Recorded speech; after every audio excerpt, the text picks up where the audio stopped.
It's Christmas Eve. The year is 1979.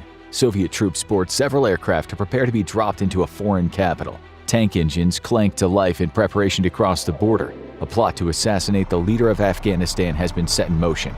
In the coming months, Soviet forces will rampage across the landscape, engaging Afghan rebel forces and sustaining heavy casualties. But the Afghan people will not give up willingly. In the coming years, Soviet soldiers will be slaughtered by guerrilla forces, and the Kremlin will look incompetent to the rest of the world. The Soviet-Afghan War was one of the bloodiest conflicts the region had ever seen. But why the invasion occurred is just as jarring as how it ended. Soviet soldiers found themselves under constant threat. Rebel forces made their enemy work for every advance they made. By the end of the war, Soviet soldiers were begging to be brought home, and the objectives that the Kremlin hoped to accomplish were left unfinished. We're going to dive deep into what caused the Soviet Union to invade Afghanistan, and the reasons why it was such a disastrous decision. But before we go back in time to explore this fascinating and brutal period in history, we need to understand the motivating factors for why the Soviet Union did what it did. Reason 1.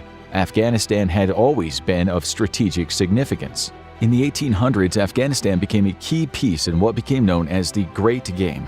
We'll examine what this means later on, but for now, it's important to know that both Great Britain and Russia had been fighting over the territories in southern Asia for over a century before the Soviet Union even came to existence. Britain had spread its empire across the world and was worried that Tsarist Russia would encroach on its colonies in Central Asia.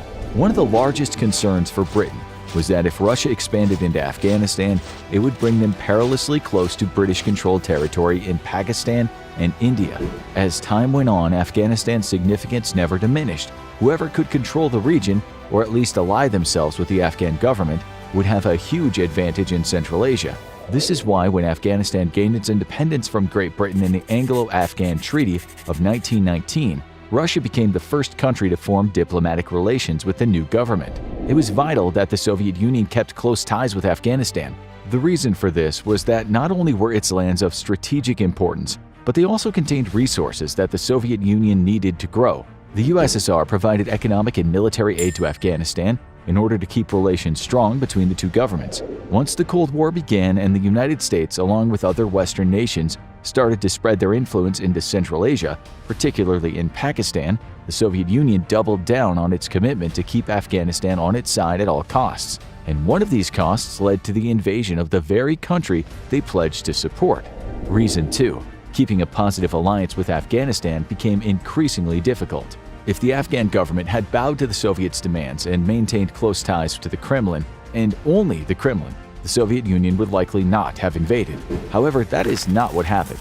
Due to several coups and instability in the Afghan leadership, the nation's future became uncertain. The Soviet Union was not going to risk allowing such an important country to fall into the hands of the West. Initially, it seemed like a coup in 1973 was going to bring Afghanistan closer to the Soviet Union, both ideologically and as an ally, but this was not the case.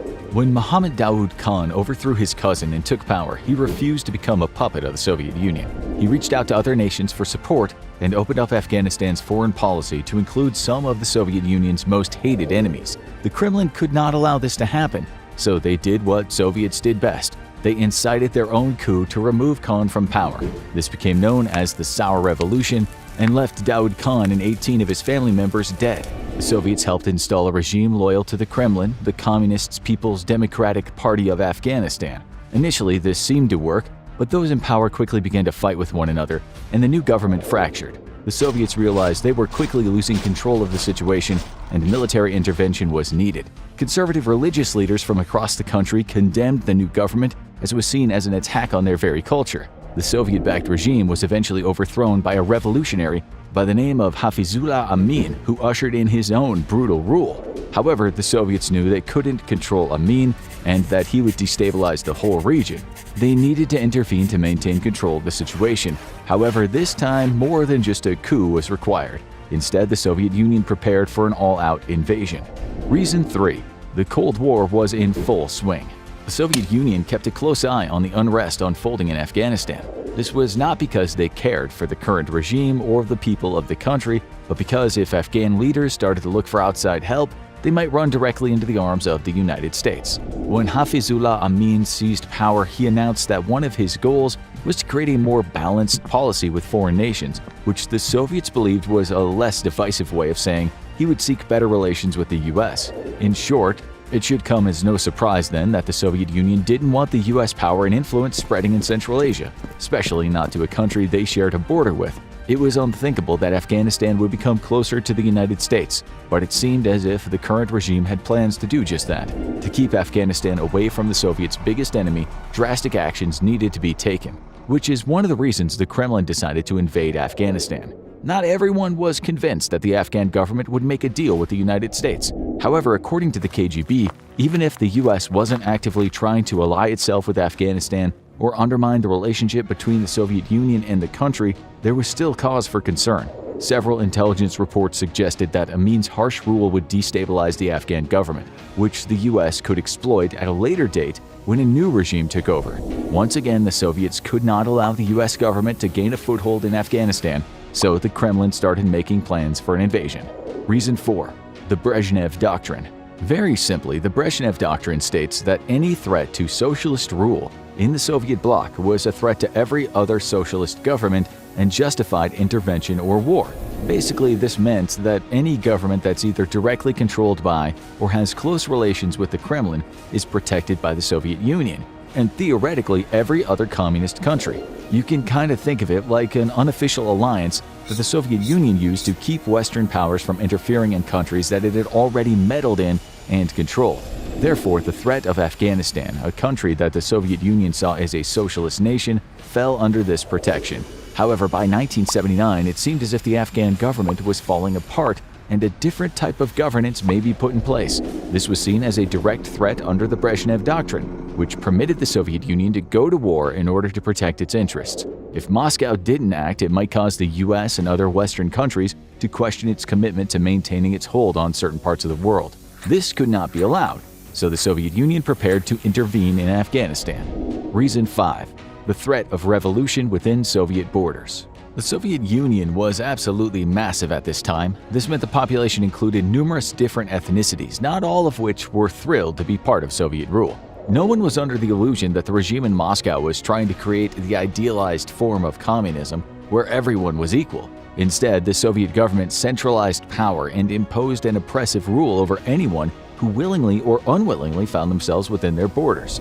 Since its conception, the Soviet Union needed to deal with minor and major uprisings in its satellite states, as ethnic groups tried to secure their freedom and right to govern themselves. This was particularly true in Islamic states, where religious leaders were gaining power and shifting ideologies threatened the socialist regimes that the Soviet Union had put into place. Within Soviet borders, certain ethnicities were being rounded up and either deported or forced into labor camps. Moscow was concerned that if Afghanistan started to move away from its socialist form of government and began severing ties with the Soviet Union, it might signal to other Arab nations that they could do the same. This would not only pose a security risk for the Soviet Union, but also reduce its power and influence in the region. They couldn't let Afghanistan continue on its current path out of fear of what other ethnic groups might do. The territories of Uzbekistan, Turkmenistan, Tajikistan all shared a similar ethnic identity and religion with Afghanistan, which meant that if Afghanistan was no longer reliant on the Soviet Union, other territories might sever their ties with the Kremlin as well. But all of these reasons for why the Soviet Union invaded Afghanistan aren't the whole story. In order to understand the exact motivations and why the Soviet-Afghan War went so badly for the Soviets, we need to go further back in time. Before both world wars, empires dominated the globe. It was during this time that the Great Game was afoot, and the foundation for future conflicts was set, including the invasion of Afghanistan by the Soviet Union. During the 19th century, the Russian Empire was expanding. The British controlled a lot of territory around the world, but it was the land in Central Asia, particularly India, that they were the most worried about. The Russians were encroaching closer and closer to their territory. In 1885, Russian forces captured an oasis just south of the Oxus River from Afghan forces. At the time, Afghanistan was part of the British Empire, so this was tantamount to an act of war. But the British didn't really care for this territory in Afghanistan itself. They just wanted to maintain a buffer zone between the Russian Empire and their extremely important colonies in India.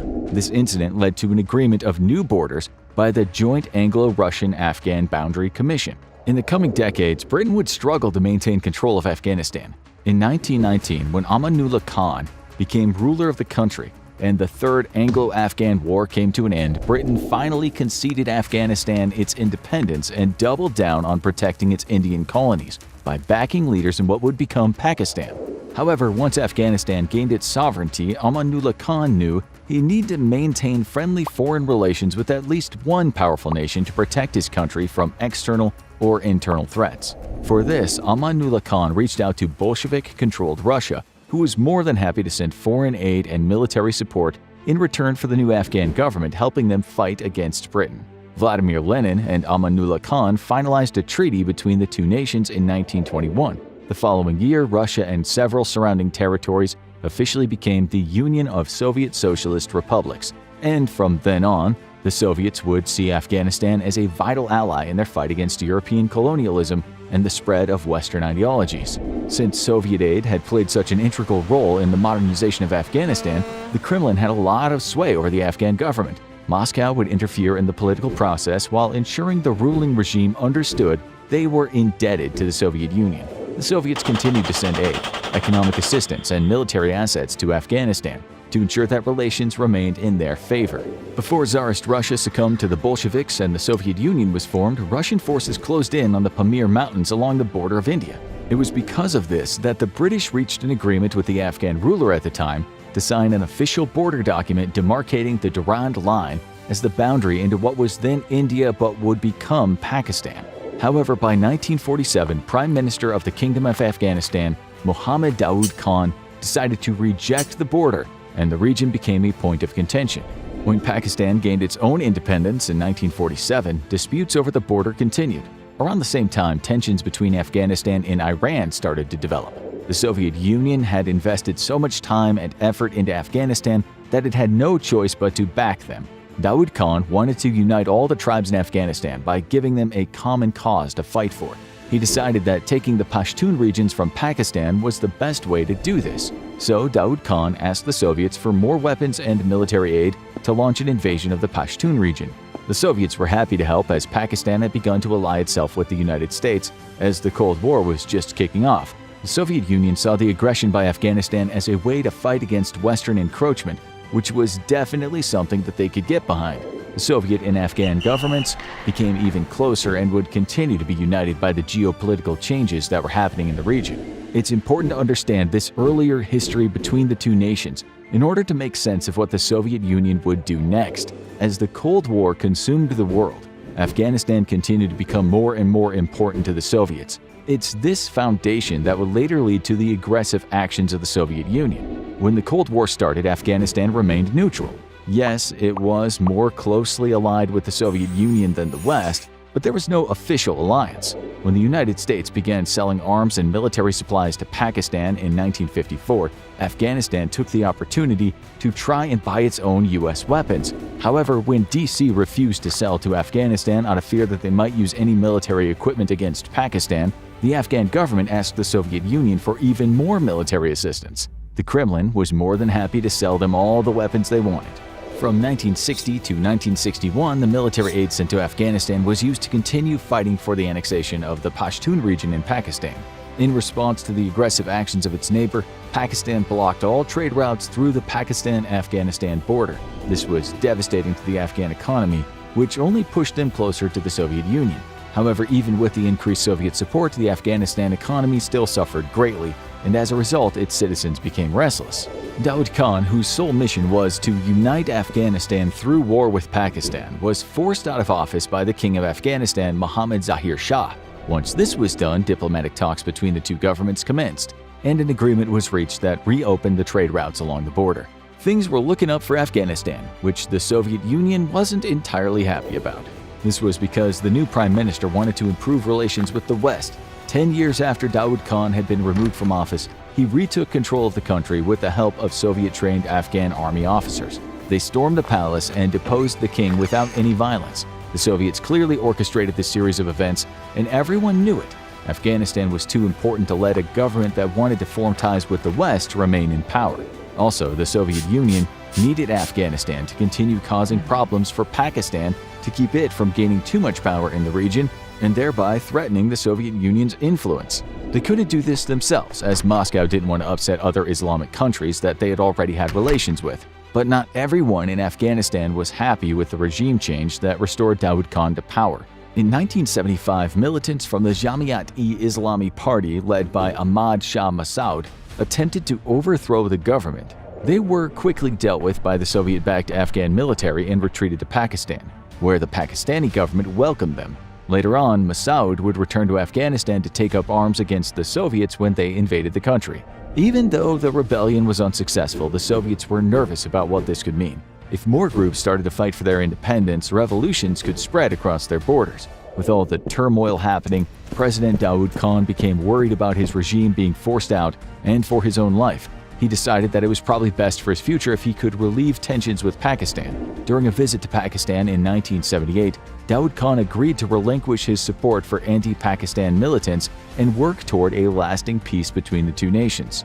This annoyed the Soviets to no end. They provided resources, weapons, and training in order for Daud Khan to regain control of the country, and now it seemed he was forgetting his place. The anger of the Soviets swelled when Daud initiated a plan to start reducing Afghanistan's reliance on the Soviet Union. This all came to a head when India completed their first nuclear test, called Smiling Buddha. Daud Khan ramped up military deployments along the Pakistan and Iranian border in case his enemies came knocking. However, in doing so, huge amounts of money and resources were funneled into the military, which caused the Afghan economy to go into decline. Therefore, what happened next isn't really surprising.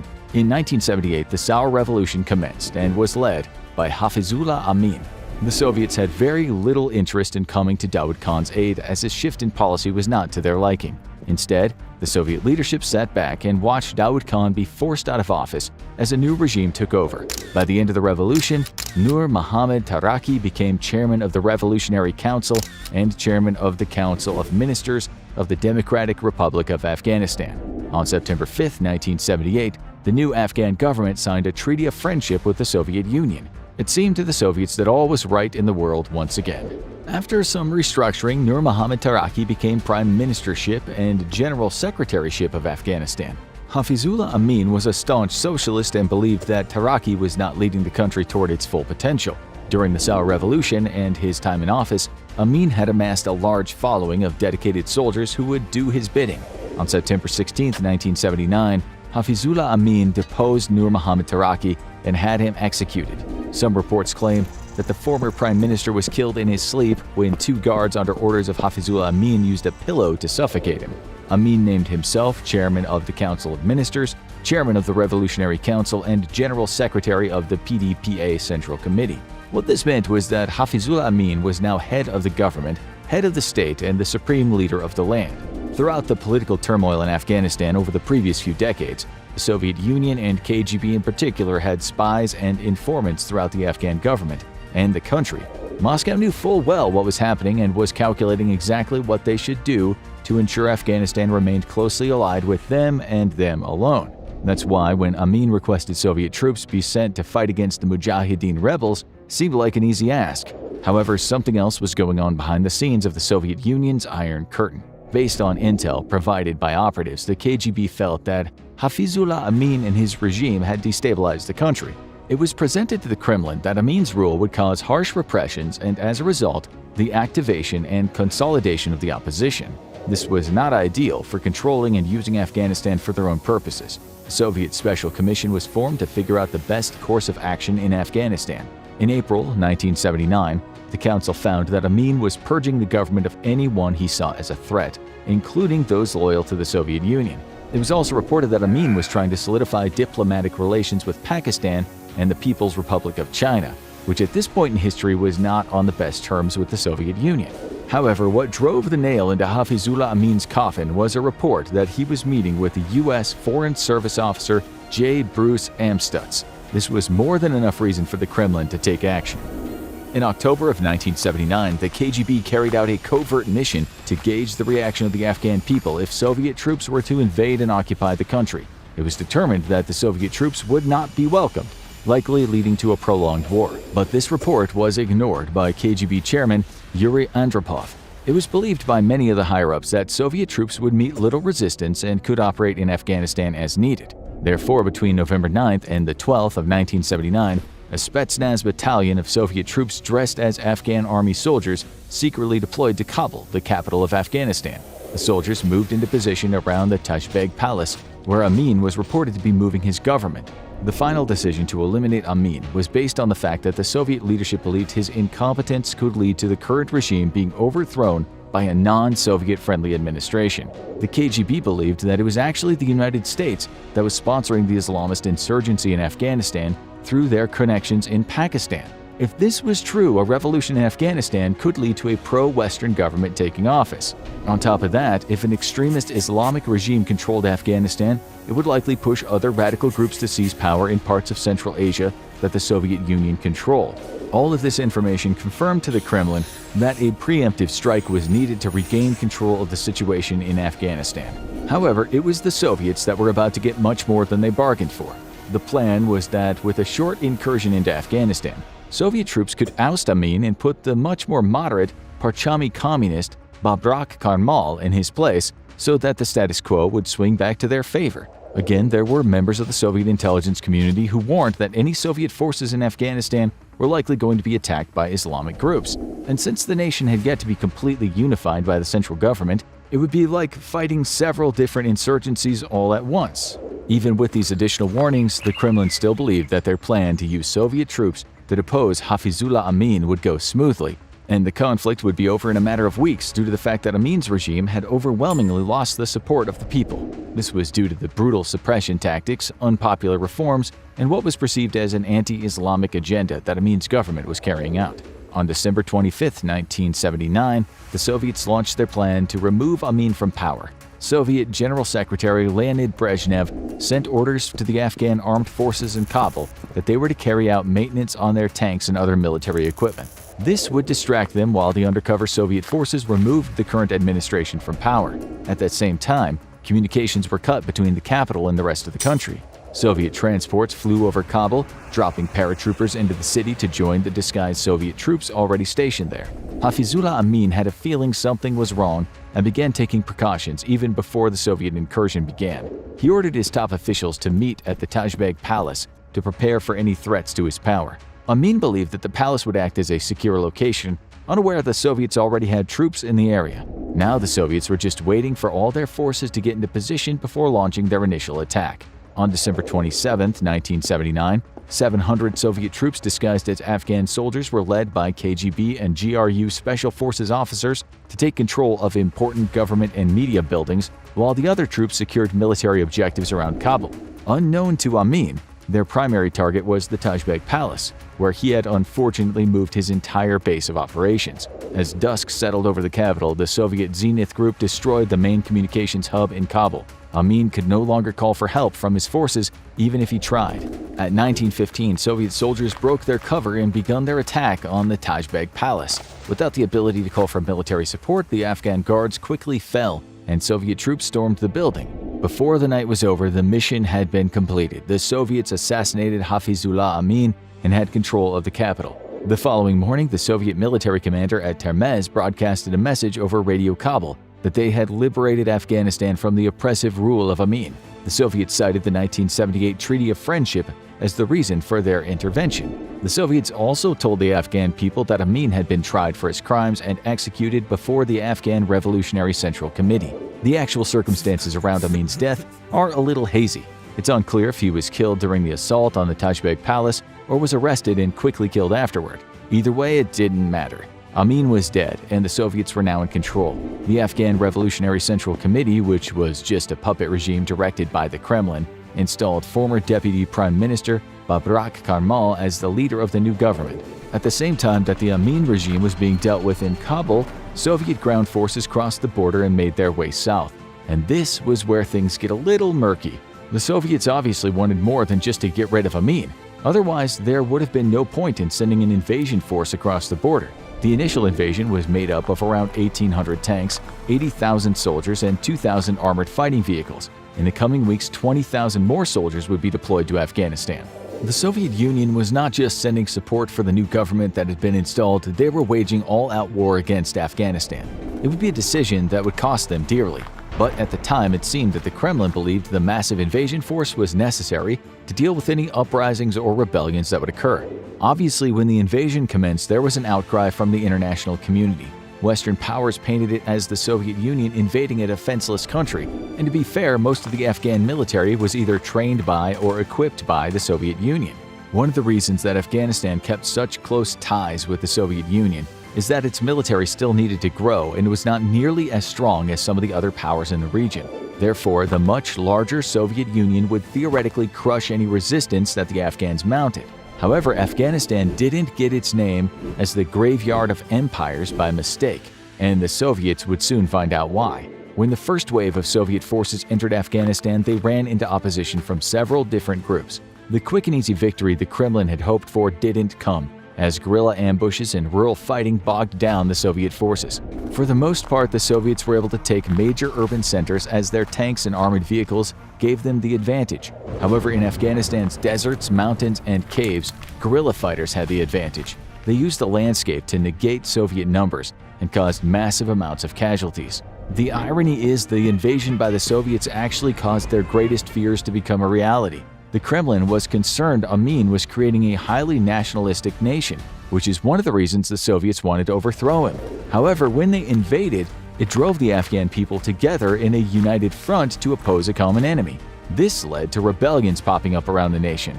The government that the Soviets had put in power turned on them and accused their invasion of creating more unrest. General Secretary of the People's Democratic Party of Afghanistan, Babrak Karmal, demanded that the Soviets send more troops to help put a stop to the rebellions, but they already had their hands full. Instead of just dealing with any remnants of the former regime, the Soviet army found themselves fighting against uprisings across the nation, tribal armies operating in rural areas, and Afghan soldiers who had turned on them. Rather than being accepted by the Afghan people with open arms as a result of saving them from the harsh rule of the Amin regime, the country fought against the Soviets instead. This is exactly what multiple intelligence officers had told the leadership in the Kremlin would happen, but they didn't want to hear it. Not listening to or operating on false intelligence would appear to be a theme in Soviet and Russian invasions in the coming decades.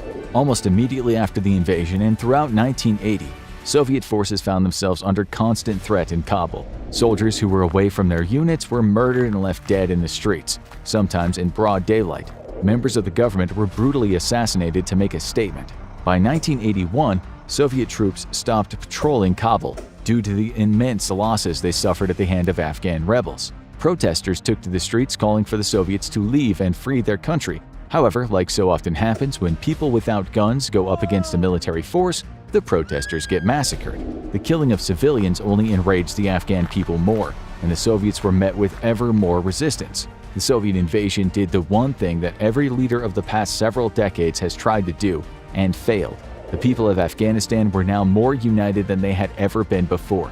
This was only made possible because of the opposition that was mounting to fight against the Soviet invasion. For the next several years of the war, Soviet forces held most of the major cities in the country. However, this left about 80% of Afghanistan outside of government control. It was in these parts of Afghanistan that the Soviet Union couldn't compete with the guerrilla tactics being employed. After years of fighting, casualties mounted, and the Kremlin realized they had entered a war of attrition that they could not win. The original plan was to get the rebellions under control and hand over the reins of dealings with any further opposition to the Afghan government. But this never happened. The opposition just continued to get stronger and stronger. The Soviets were never in a position to pull troops out of the region because they were always under constant attack, and the government they installed would quickly be overthrown.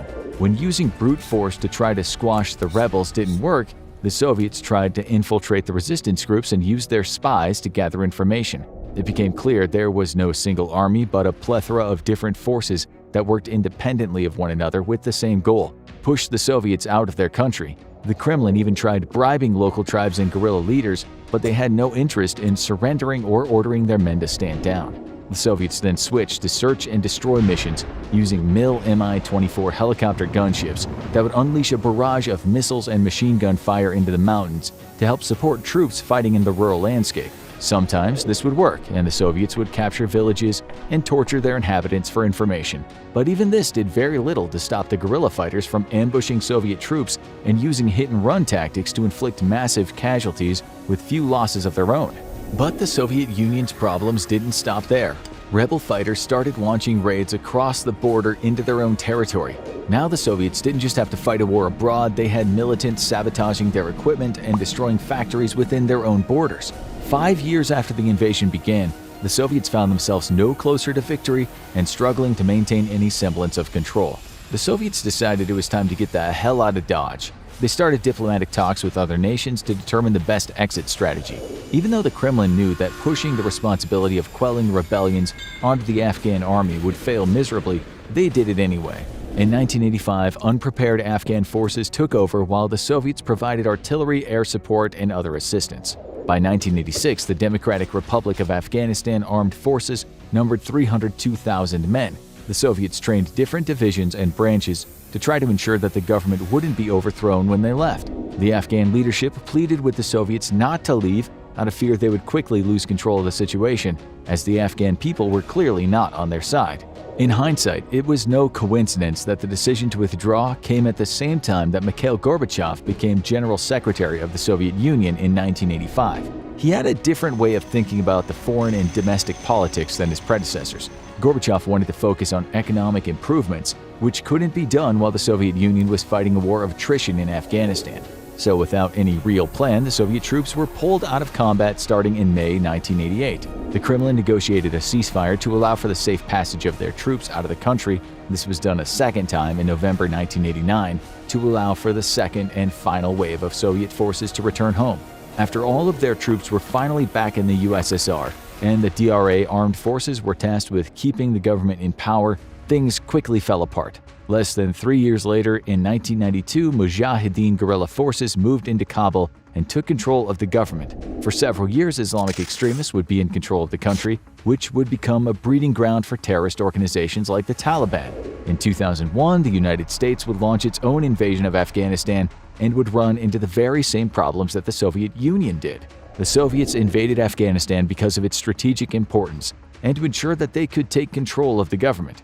The last thing the Soviets wanted was a pro-Western administration taking hold in Afghanistan, but allowing an extremist regime to rise to power was almost just as bad. Unfortunately for the Kremlin, the invasion of Afghanistan led to all of their worst fears becoming a reality. The people of Afghanistan united to force the Soviets out. The war cost the lives of around 1 million civilians. Approximately 125,000 Afghan, Soviet, and rebel soldiers died as well. And in the end, an extremist regime still took over and the Soviet Union collapsed. Now watch what actually went wrong in Afghanistan, or check out real reason why the Soviet Union collapsed.